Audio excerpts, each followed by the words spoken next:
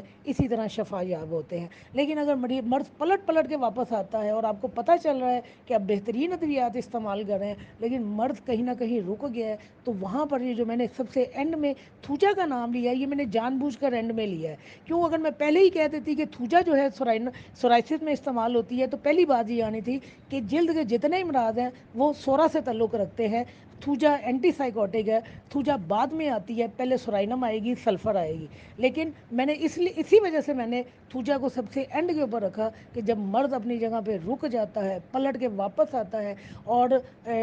شفا یابی جو ہے وہ ہمیں نہیں پیشنٹ کے حوالے سے مل رہی، تو وہاں تھوجا کو استعمال کروائیے. پھر سے دہرا دوں کہ سورائسس کے حوالے سے آپ کی میڈیسن سے کہیں زیادہ آپ کا پرہیز جو ہے ایک اہم رول پلے کرے گا۔ سورائسس کے جتنے بھی پیشنٹ ہیں آپ کی فیملی میں ہیں، آپ کے گھر میں ہیں، آپ کے جاننے والے ہیں، ایون اگر آپ کی بہو میں ہے، آپ کے ساس میں ہے، تو اس کو اس کا بہانہ نہ سمجھیے۔ سورج کی شدت اور چولہے کی حدت، یہ دونوں چیزیں جو ہیں اس کے مرض کو بڑھا دیں گی۔ سورائسس کے جو پیشنٹ ہیں، خواتین کے حوالے سے بات کر رہی ہوں کہ وہ چولہے کے پاس اپنا وقت کم سے کم گزاریں۔ سورج کی جو حدت ہے، سورج کی جو گرمی ہے، ان کے مرض میں زیادتی کرے گی۔ گرم چیزوں کا استعمال نہ کریں۔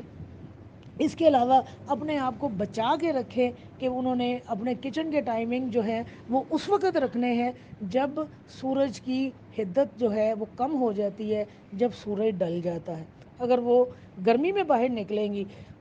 اگر وہ چولہے کے آگے بے تحاشا کام کریں گی یا وہ میک اپ کا استعمال کریں گی، تو ان کا جو سورائسس ہے وہ ٹریگر کرے گا، کم نہیں ہوگا۔ مجھے امید ہے کہ میرے جس بھائی بیٹے نے سورائسس کے حوالے سے مجھ سے لیکچر کا کہا تھا، اس کو میرا لیکچر یقیناً سمجھ آ جائے گا۔ اگر اس کے پاس پیشنٹ آتے ہیں تو وہ اسی لیکچر کو 1 دفعہ 2 دفعہ 3 دفعہ سن لے، اور انشاءاللہ وہ ٹوٹیلٹی آف سمٹمز کی بنیاد پر، اور دوسرے بھی میرے جو جونیئرز ہیں، ڈاکٹرز ہیں، ٹوٹیلٹی آف سمٹمز کی بنیاد پر اور کریکٹرسٹک سمٹمز کی بنیاد پر یقیناً وہ اپنے پیشنٹ کو شفا دینے میں کامیاب ہو جائیں گے۔ شکریہ۔